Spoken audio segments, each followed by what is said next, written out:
Kawawang Klay Thompson hindi gustong sumuko sa playoff kahit sa pilay-pilay na Dallas at Warriors may tahimik na pinapahinog na shooter sa G League, sinayang ng Lakers. Ngunit bago ang lahat, kung gusto nyo ng matibay na running shoes, new men's and women's marathon air cushion running shoes, sports shoes, mabibili lang sa halagang $2,199. I-click lamang ang link sa comment section. Ang Dallas Mavericks ay nasa isang delikadong desisyon kung anong direksyon ang tatahakin ng prangkisa sa nalalabing 15 laro. Maaari nilang piliing mag-tank upang mapataas ang kanilang tsansa sa NBA Draft Lottery o ibigay ang kanilang pinakamalakas na suntok upang makapasok sa NBA Playoffs. Ano man ang piliin ng Mavericks, tiyak na makakatanggap ito ng matinding batikos mula sa malaking bahagi ng fanbase, lalo na matapos ang desisyon ni Nico Harrison at ng front office na ipamigay si Luka Doncic noong Pebrero 1. Dahil dito, nawala na ang tiwala ng mga tagahanga sa pamunuan ng team. Bukod dito, ang trade para kay Quentin Grimes ay isa pang hakbang na maaaring bumalik upang multuhin ang Mavericks sa loob ng maraming taon. Lumalabas na hindi pinag-isipan ng mabuti ni Harrison ang mga hakbang na ito o kaya naman ay may mali sa kanyang proseso ng pagdedesisyon. Kung si Grimes at Doncic ay nasa roster pa rin, malamang ay nasa 4 o 7 spot range ang Dallas kahit pa naharap sila sa maraming pagsubok ngayong season, kabilang ang mga injury at ang ACL tear ni Kyrie Irving. Sa kasamaang palad, kailangang tanggapin ng mga tagahanga ng Mavericks ang bagong malupit na realidad na ito. Ang tanging magagawa nila ay umasa na gagawin ng team ang pinakamainam na hakbang sa puntong ito. Dahil ang Phoenix Suns ang may pinakamahirap na natitirang schedule batay sa win percentage ng kanilang mga makakalaban, kakailanganin ng Mavericks ang isang matinding tanking effort upang mahulog sa ilalim ng Suns at tuluyang mawala sa play-in tournament ngayong season. Si Klay Thompson ayaw pang sumuko sa playoff push ng Dallas, ngunit tila hindi ito isang option na gusto ni Klay Thompson dahil naniniwala siyang dapat ipagpatuloy ng Dallas ang kanilang laban hanggang dulo ng season. Hindi mo rin siya masisisi, lalo na't pumirma siya sa koponan ngayong taon na may inaasahang matinding kompetisyon. Malalaki pa rin ang mga layunin namin. Gusto pa rin naming sumabak sa isang playoff run, ani ni Thompson matapos ang panalo laban sa San Antonio Spurs. Napakasama ng epekto ng injuries pero gusto ko pa rin ang team namin. May kamangha-mangha kaming frontcourt at miss na miss namin ang mga guys na yon. Halata naman sa kakulangan ng sukat sa loob, pero sinusubukan naming ipakita ang puso namin sa bawat laro. May punto si Thompson, lalo na pagdating sa moral ng koponan bilang isa sa mga veterano nila. Dahil sa depleted na lineup ng Dallas, napipilitan silang maglaro gamit ang mga two-way at bench players sa loob ng 30 to 40 minutes per game. Ngunit ipinagmamalaki pa rin ni Thompson kung paano hinaharap ng koponan ang ganitong pagsubok, isang bagay na mahalaga lalo na para sa isang manlalarong may 14 na season ng karanasan sa NBA. Ang pagbabalik ng kanilang mga big man ay maaring magdulot ng malaking pagbabago sa tiyansa ng Mavericks na makalabas ng play-in. Wala pang game tape ang ibang teams kung paano maglalaro ng magkasama sina Derek Lively at Anthony Davis at may posibilidad na bumalik sila pati na rin si Daniel Gafford bago matapos ang regular season. Bagamat wala na si Irving dahil sa injury, ang pagbabalik ng kanilang mga bigs ay maaaring magbigay sa Dallas ng sapat na pagkakataon upang makapasok sa playoffs.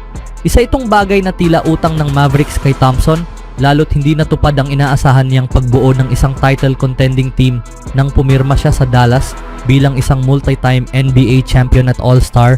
Inakala ni Thompson na makakasama niya si Doncic sa isang opensa na puno ng spacing, ngunit sa halip ay halos hindi naglaro ng sabay sina Thompson, Irving at Doncic. Ngayon, kinakailangang itama ng Mavericks ang napakalaking pagkakamaling ginawa nila sa pagpapamigay kay Doncic. Ang layunin ni Thompson na manatili sa laban ang Mavericks ay kapuri-puri at maaaring ito rin ang pinakamatalinong desisyon. Hindi magiging makabuluhan para sa Dallas na bigla na lang mag-tank ngayong ilang laro lang ang pagitan nila mula sa Phoenix Suns para sa ika-10 pwesto at sa Sacramento Kings para sa ika-9 na pwesto.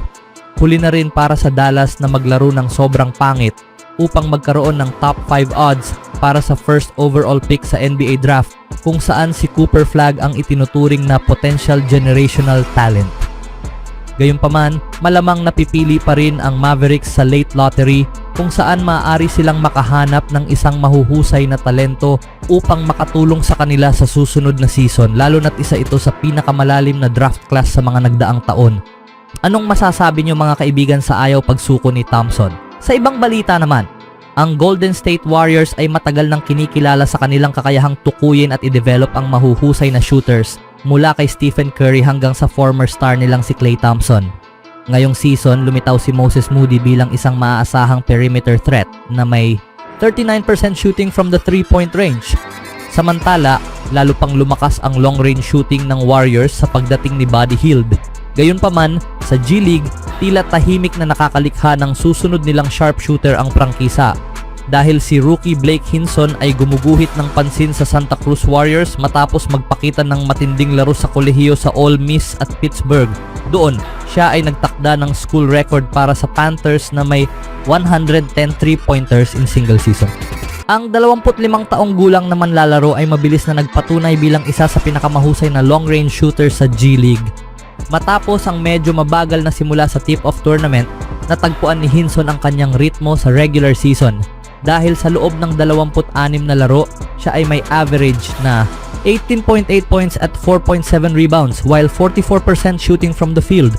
Ngunit nitong nakaraang buwan, lalo pa niyang tinaas ang kanyang laro. Dahil noong Pebrero 13, nag-post siya ng career high na 42 puntos, 11 rebound at 8 3-pointers sa isang panalo laban sa Stockton Kings. Kamakailan noong Marso 12, nagpakawala siya ng 37 points in 6 of 9 shooting from the 3-point line. Ilang araw lang matapos ang isang 34-point performance. Sa buwan ng Pebrero at Marso, nag-a-average siya ng 25.2 points at 5.9 rebounds while 39.3% shooting from long range. Dahil sa kanyang consistency, siya ngayon ang nangunguna sa G League sa 3-pointers made na may 93 with 488 points. Sa taas na 6 foot 8 inches. Taglay ni Hinson ang magandang kombinasyon ng sukat at shooting ability na nagpapakita ng kanyang potensyal bilang isang solidong prospect. Ang kanyang versatility sa paglalaro ng iba't ibang posisyon ay tumutugma sa offensive philosophy ng Golden State at ang kanyang husay sa perimeter shooting ay akma sa estilo ng Warriors. Matapos hindi mapili sa 2024 NBA Draft, pumirma si Hinson ng 2-way contract sa Los Angeles Lakers ngunit na-waive bago magsimula ang season. Kalaunan, sumali siya sa Warriors sa ilalim ng isang Exhibit 10 contract bago siya muling na-release at napunta sa Santa Cruz sa isang standard G League deal. Mahalaga ring tandaan na hindi siya bahagi ng roster ng Golden State o may 2-way contract kaya't maaaring kunin siya ng kahit anong NBA team anumang oras. Sa kanyang husay sa pag-score at 3-point shooting, posibleng hindi na magtagal si Hinson sa G League. Kung kikilos agad ang Warriors upang tiyakin ang kanyang hinaharap o kung may ibang team na aagaw sa kanya, yan ang isang bagay na dapat abangan. Anong masasabi nyo sa batang ito, mga kaibigan?